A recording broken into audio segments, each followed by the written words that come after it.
Hello and welcome to Arsenal Above All. This is probably going to be the quickest episode that you've probably watched in 120. This is the 127th episode. This is probably going to be the quickest one. Pretty much guarantee that. Um, I've got Steve Asakwe with me, man. How you doing, bro? Yeah. That wasn't good, was it? I don't know what that was, man. I don't know what that was, but yeah, thanks for joining me tonight. Always appreciate it, and obviously thought it was going to be in happier circumstances, but Liverpool came to town and maybe wanted to prove a point and show that they were the champions still, and one team on that pitch looked like they were champions. To be fair, we'll get into it, but of course, let's just get into the quicker intro this time.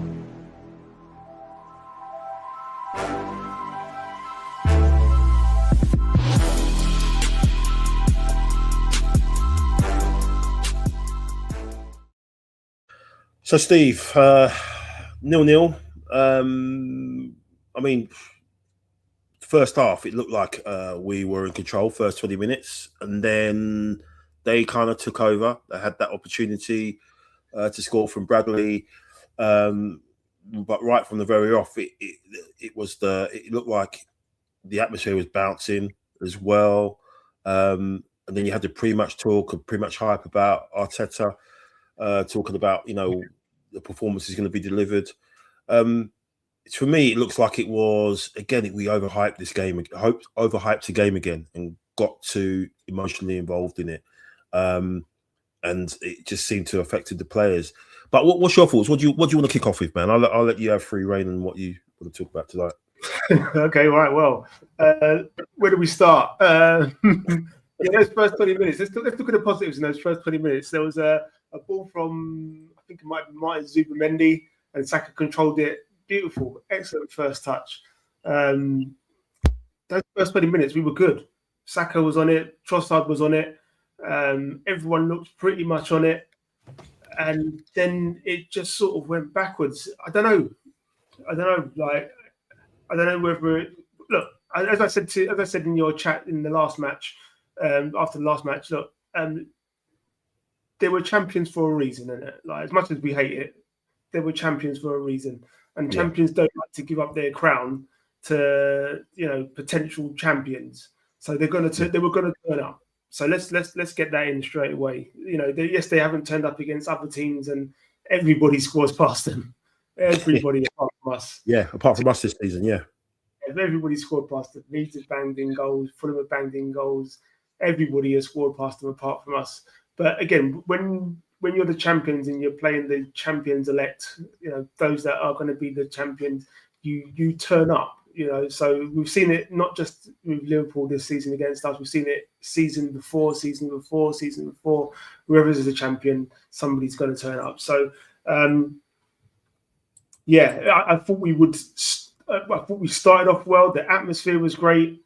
The crowd were on it. The players were on it. And then they had like a 23 pass move. Conor Bradley hits the bar. Again, Sleeper had his one little mistake in there. I did say he's got one little mistake in him. And then after that, it was just all them. Yeah, I'm kind of thrown. Like I said, the first 20 minutes, we were popping it about. We were getting in behind them. Saka had that incredible run,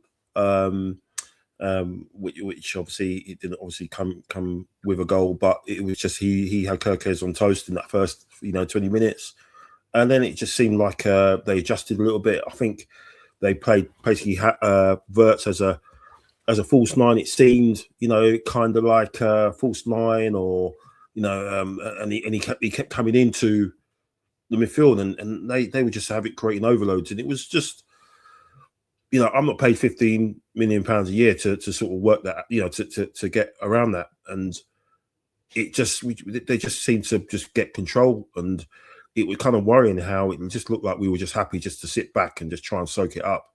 There was no threat going forward either with Gyökeres. I mean, I banged the drum for this guy. I saw the goals, saw the comps, saw the clips. So what he did at commentary, sort of kept an eye on him over a couple of years, and tonight I'm thinking, okay, he's up against two big boys, obviously Van Dijk and Konate. He just seemed disinterested tonight. He just didn't seem like he wanted to know. He was making a couple of movements, but when he needed to make the movements in the box, he wasn't there. There was a ball that Rice played across. I'm just thinking now we've made it's almost to the point there. It seems like people say, "Oh yeah, look what he does off the ball. He pulls people away." But I think in games like that against teams like that, playing in a low block like that at home, I just don't know what he does or what he brings to the team, what he's bringing to the team. I just think we've made not even made a mistake, but I just don't think he's the answer. I just don't think it's we're 21 games in to the season, and you can count the number of games he's had, good games he's had on one hand. He's not scored a goal in open play for 11 matches now, I think. It's not good, and it's almost like you're playing with 10 men almost, because the ball's not going into him as much. He's not a heavy touch player. He's not getting loads and loads of touches. When he does, he just looks really tentative. And when he gets it, he often loses it. I just think we've got a problem there. I mean, Jesus came on second half and looked lively, but again, he was easily pushed off the ball by these bigger guys. We just need, it's just a problem because everyone's saying, "Oh yeah, well when Havertz comes back, we'll be fine." But we've had Havertz for the last couple of years. He's not really the answer, really. People are, revisioning that, what he's done for us in the past. But yeah, I'm just concerned of the matter of the performance. Is it a case of this is over the Christmas period? We've had all these games, and this was just going to happen. There was going to be a slump. Yesterday, there was just so many crazy games and goals flying in everywhere. Lots of mistakes being made. Do you think this is just a combination of that, or do you think there's something deeper here in terms of the way we kind of approach the first half, but then the second half, we didn't have our first shot in the second half until the 90th minute. We're at home, and we're top of the league. So, yeah, what's your thoughts on just how we kind of finished that game? And it was a lack of composure as well for Martinelli. With his stupidness as well. But what's your thoughts, man? On is it not gonna leave a bigger cloud over us now going forward or not? No. Look, it's because I've been an assessor, Mike. I blame Graham for this. I get my assessor hat on and I go, okay, let's look at it holistically. Okay, so you've got to look at every single. Graham will always say, you look at taking a holistic approach to how we give feedback. We've had, I think, every team has had 5 games in 19 days. Arteta has pretty much, barring injuries, has pretty much chosen the same team, if you know what I mean. But like I said, barring the injuries to certain players, and stuff like that. We started off well. Liverpool had a chance. I think the players themselves, not necessarily from Arteta, I think the players themselves went, "Hold on, let's just try and compose ourselves. They're going to come at us for a little bit, and we'll just soak that up, and then we'll feel our way back into the game." Half time comes, you think, okay, right, half time Arteta will make his tweaks like he usually does, and then we'll try and go for it again. And then the second half started just the same as the first half ended. So again, the players are thinking, I'm just speculating here, but they're probably thinking, let's just ride this storm. They won't do it for the whole half. We're going to get moments where it's going to be our turn to go at them again, and which didn't really happen until the 90th minute. And it's, like I said, it's a combination of things. We had Hincapié go off. I think that was first half, wasn't it? Was that first half? That was second half. Second half, yeah. We had Hincapié go off, and then Lewis Skelly came on. And again, the more I see him at left back, it's not the position for him. It's not the position for him. We need to see him more centrally. Frimpong had him for pace like every single time. It was I don't know. But realistically, we started well. I'm guessing the players themselves didn't want to lose the match, because you don't want to lose the match. You don't want to drop too many points when everybody else has dropped points. But as you said, you look at the other results from the last from yesterday and the weekend, and everybody's dropping points. There's a lot of draws over the weekend. There was a few draws yesterday as well. Yeah. So everybody's sort of kind of tired, kind of going, right, we've got the FA Cup to sort of take our focus elsewhere. Liverpool are the champions. I keep saying that because they are the champions. You know, look at Wirtz, and he's £135 million player, whatever it was. He started playing a little bit better as well. But it's all right. Like I said, my disappointing. I think Gyökeres was disappointing because, as you said, we wanted him to look. We want him to do well. Yeah, of course. But at the same time, if it doesn't work out, it doesn't work out. I know people are going to go, look, you know, you bought him for the goals. He hasn't scored the goals, and you know, you spent 65 million on him. We didn't spend 100 and something on him. So you know, you can take a loss, you can take a hit on it, and go, you know what, he's not worked out. Let's see what we can do in the summer, and get somebody else in. People that are saying about Havertz and when Havertz comes back, he's got to hold the bench. Havertz needs to get up to match fitness. Yeah, he's been out for a long, long time, and as we've seen with Jesus, yes, in those little cameos that he's had, he looks good, but at the same time, he's still not up to match fitness. That's not going to be until next season. So he will still have his cameo roles, and he'll probably start against Portsmouth as well, and do well against them. But it's not going to go until later on in the season, when we're looking at around March, April sort of time. We'll probably see Gabby halfway back to what he used to be, and then towards the end of the season, we will go, okay, yeah, he's back to what he was, and it'll be the same for Havertz, but it'll take him a bit longer. Yes, it's a different option, which is great. We need options up front, but yeah, Gyökeres has been disappointing. There's no really excusing it. He was walking around. There was a couple of times when I was watching him, just solely watching him, especially in those first 20 minutes, where when he's along the line of the back four, when he does drop in, literally the defender goes with him and does create a space, but then there's nobody else running into those spaces. And then when the ball's being put across the front of the box where you want him to be, he's still 5 yards behind. Yeah, it's really poor performance from him, man. I'm really disappointed. I thought, okay, he's up against those two. You know, they've had a bit of a torrid season, really. You know, like you said, a lot of teams have been scoring goals against them, having fun with it against them, and I thought, yeah, he's going to show up tonight. He's going to at least, you know, look like he wants to prove that he's at the level. And yeah, for me, he just didn't look interested. What wasn't making the runs when he should have been making runs, and the basic runs, especially that chance that Rice fired across. He's not even trying on his toes or anything. It's really, really poor, and yeah, it's just disappointing because obviously he had a lot of hope. Like you said, we want him to do well. But yeah, I think he probably will play against Portsmouth now, probably to try and get something going, get a goal or something. But I still don't think that's enough now. I just don't think he's a right fit at all. Regardless of what people are saying, yeah, our stats show that we're more of an attacking team with him in the team. Not tonight. We were so bad tonight. It was really, really poor. Lack of composure.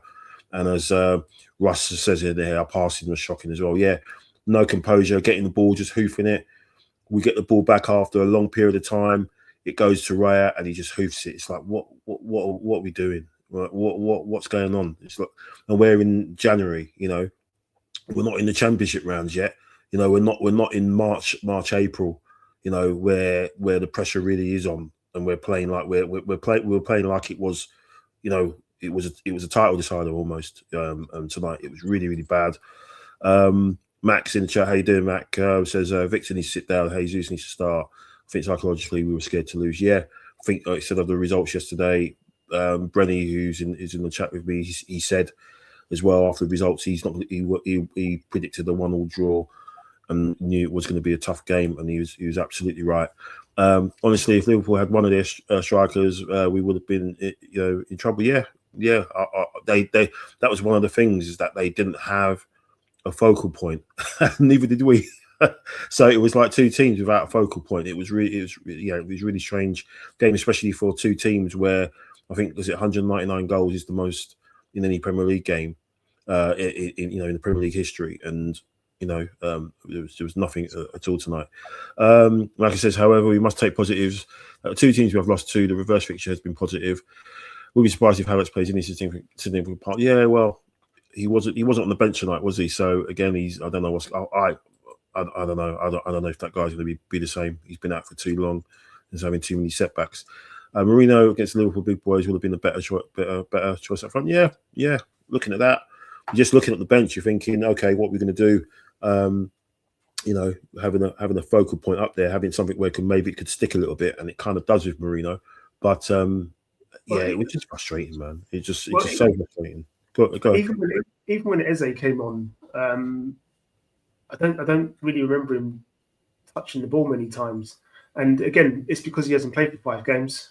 Yeah. Like he like you said, to keep players fit and match ready, they've got to play minutes, even if it's 10 minutes, 5 minutes, 10 minutes, 5 minutes. You've got to keep them match fit. Players like Eze need to play. They need to feel involved. Same way as Noni needs to play and needs to be involved. Players need to play and need to be involved. These are experienced players as well. So, it's not like we're going, oh, well, we can't really trust an Ethan in there because he's not experienced enough or whatever.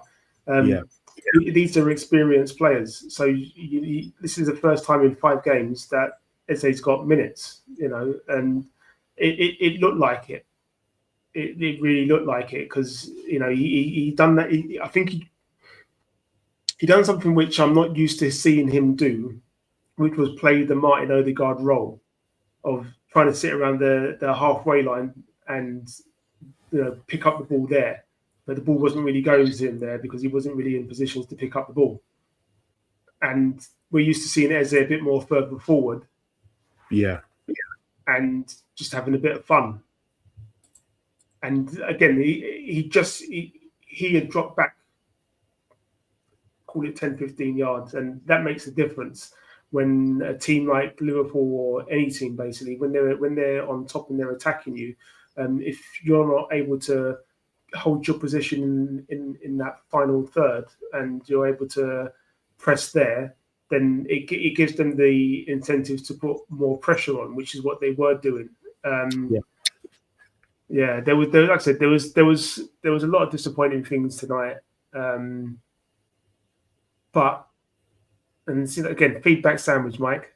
The feedback sandwich. We've had a bit of positives. I started with some positives. Here's some criticisms, and then here's the positives. We didn't lose. No. We kept a clean sheet. We've not dropped any points on our rivals, so there's no change there. Yeah. We're 6 clear still, is it? Is it still 6 or 5? 6, we're still 6 clear. That's 2 games, potentially, two losses. And, other people getting results as well. We're okay. It's actually, you take your point. You say, you know what, we had a stinker. You put it right, because we usually do. Yeah. We usually put it right, and we just move on. Like I said, it's just frustrating. It's just frustrating because both games against Liverpool is, if we had, I don't want to say better composure, if we were just more prepared to actually take the game to them, I think the results may have been different. Yeah, especially the one at Anfield. But I mean, his argument is, people don't know what the state, what the fitness was like of players or what game state they were like. So he's making reference to the fact that he didn't start with Eze or Odegaard at Anfield, and he brought them on, to try and win the game. I thought tonight, again the changes were too late. I thought Trossard was I don't know what got into him tonight. He just looked, he was playing angry. He should have got dragged earlier. Martinelli came on, looked like he wanted a piece. He wanted the fight. He's going to take the fight to them, but then he just got stupid at the end. I don't know what the hell he was doing at the end. He needs, someone needs to have a word with him, because that's not classy. You don't do shit like that. That's looked like that he done a bad twist as well. Obviously, we saw it on replay, but he's probably thinking he's playing the game. But you don't do stuff like that. You know, when people do stuff like that to our players, we kick off. So rightly, Liverpool were right. You know, the players were right to do what they did to him. What Gary Neville was saying about, you know, people should hit him is just ridiculous, and he shouldn't be saying stuff like that. But again, that's Gary Neville. That's the snide side of him that always ekes out. You know, like him and Carragher. You know, when things like that happen. But you know, absolutely no problem with how Liverpool players were going at Martinelli, because you don't do shit like that. That's just stupid, just brainless. And it's stuff like that, and the frustration of Martinelli, the way he plays the game, where he does so much good stuff, and then he just, you know, I just can't wait. We need to get rid of this guy. We need to get back. Need to upgrade. He's not good enough. You know, really, he's had his purple patch season, which was a couple of seasons ago when he got 15 goals. No, he's not that guy anymore. He just hasn't got the footballing IQ, and I think there's elements of that, a little bit of that tonight, which was a bit of a worry, where the footballing IQ of certain players wasn't there. You know, so it was frustrating. It was frustrating. It was frustrating tonight. Let's just pop into the chat. And Mac is just saying, I think we have to make peace with the fact that Victor is not good enough at this level. The other elephant in the room is how basic Kirk has had Saka in his back pocket. Yeah, it seemed like after that run he had, you know, he kind of went, okay, that's it. You're not getting past me, and that was it. You know, so yeah, I thought Saka had a really good first 20 minutes, and then maybe just took it easy after that. And when he got subbed as well, which I thought was a bit annoying, he looked annoyed. But it's like, okay, all right, you're annoyed, but can you jog off? You know, we're trying to, you know, maybe trying to win the game. He's walking off. Just jog off. You know, wrong attitude. You know, and I think there's been a problem with him all season. You know, with Saka, ever since Yorkers has come on, he's sort of kind of trying to be the main man and prove that.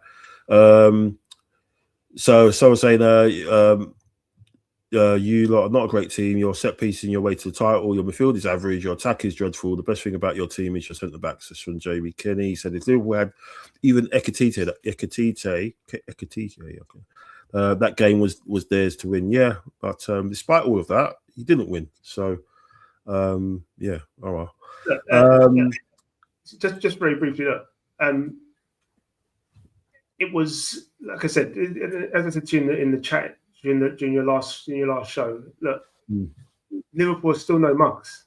Like, yeah, they are the champions. Like, let's not forget that, regardless of who's injured. Because when we had players injured, everybody was always just, oh, you need to just get on with it. Even this season, we look at the strength of your bench. I mean, you had them mentioning how much at half time they were mentioning how much our bench was worth compared to the Liverpool bench. I've never heard that before. I've never heard them go, oh, Man City's bench is such and such. So they've got the worth like $500 million or whatever. So they've got the tools to go and should go on and win a game. Or, you know, didn't say about Chelsea's 60 million players that they've got or anything like that.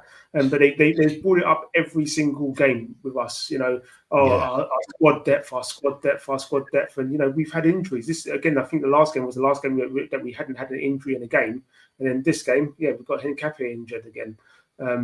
So we can go back and forth with this with people. At the end of the day, Liverpool are the champions. The champions don't want to lose their title, and they don't want to get beat by the team that is potentially one of the main title challengers. And that, at the moment, are sitting top of the league. They don't want to get beat by the team and lose their title to that team. So they were always going to be on it. As I said in the chat, it was going to be more like a chess game, just like the first game. Yeah. Mm-hmm. One goal wins it. You know, even after the first game, and Slot came out and he was basically like, look, if they scored, yeah, like if Arsenal was scored, Arsenal probably would have won it 1-0. But we scored and we won it 1-0, and it would have been the same today. Whoever, if someone scored, it would have just, that team would have won, and it would have been like, the game would have opened up. It would have ended like that. So, you know, chess games are chess games, and sometimes if you can't win, you don't lose. If you don't lose, make sure you don't concede. We didn't concede. Yeah. And we can move on. It's good. Yeah, fair play. Yeah, Brenny, thanks for Brenny. Even Jets on fuming with that cowardly performance. Yeah. The manager set up not to lose the game. The players are all below par. I never celebrate a draw, so thanks, yeah. Like I said, let's make it clear, Liverpool are a poor team all over the pitch. We should have smashed them. And we got stage fright. Yeah, I had people, Liverpool fans in my chat, and they were worried about it all night, and they thought the second half was going to be all over for them. But yeah, we didn't get on it, and I think the Liverpool or Slot tactically got it right. He played with maybe he kind of played into his hands with not having any fit strikers, but that played into their hands where they had an extra man in midfield, and they just bopped us, mate. Played all around us, all around the press, and were really, really good, man, and got us frustrated. And the crowd actually turned at points when we had the ball because we just weren't doing anything with it. So that's the first time I kind of had that. We've had that all season at home. So fair play to Liverpool. They came and they showed us something, and that they're still, obviously, like you said, they're still a very good side. So it'd be interesting to see what happens from now on in just terms of how this result. Obviously, we've got 2 cup games now before we go to Forest. So it can be interesting to see how he plays and how he rotates and what happens. But yeah, we can't chuck in a performance like that again because it's right. They played a 1-4-6 because they had no striker. So they were going to have that possession in the midfield because they had that extra man there. They didn't have anybody up front, which is why Szoboszlai had like all 5 of their shots in that second half, like a couple of free kicks and whatever else. So yes, they had that extra man there. We had a man missing. Yeah. Whereas it shows, but at the end of the day, we're still 6 points clear. We're still top of the league. Today's result is frustrating for the same reasons it was frustrating against them at Anfield. But like I said, this season I'm more just about we talk about it like we are tonight. Tomorrow we move on. It's always forward, Mike. Yeah. Let's do that. Let's get through these couple more comments and this knock this one off. Arteta needs to get over this Liverpool City fair. When we go to City, Arteta will set up for a draw, most likely. Yeah. Liverpool are the champions, but there's no way. But there's nowhere near our level. A team double numbers behind us have no business walking away from points with our ground. We were the architects of our draw. Yeah. Liverpool are the champs, but we're there for the taking. Yeah, again, like we're at Anfield. I do feel for Noni and Eze. Yeah, I do. It's a wake-up call for us. So now we have time to sort ourselves out. Yeah, so I'll imagine that team against Portsmouth will be, Eze and Noni will start.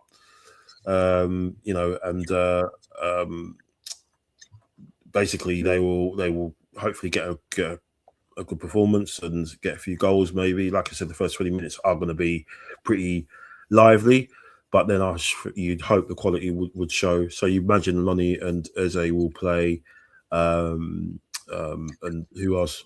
Again, I just hope he doesn't run Rice, Timber, and Zubameni into the ground. But let's see what happens. What's this here? Dear brother, don't you read the comments? I've been reading all the comments that have come in. You obviously haven't sent one. So I don't know if you meant, do I read all the comments? But yeah, don't you read the comments? Yeah, I do. So I don't know.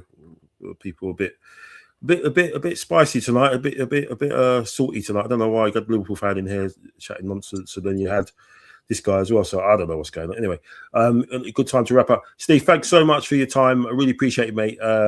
A quick one to talk about, like you said, let's move on from this and see all the fallout and the feedback and the tactical talking about why this went wrong and what we didn't do, and then obviously just focus on Sunday where hopefully we play might see some good football and get through to the next round of the FA Cup hopefully, because that's what that's all about.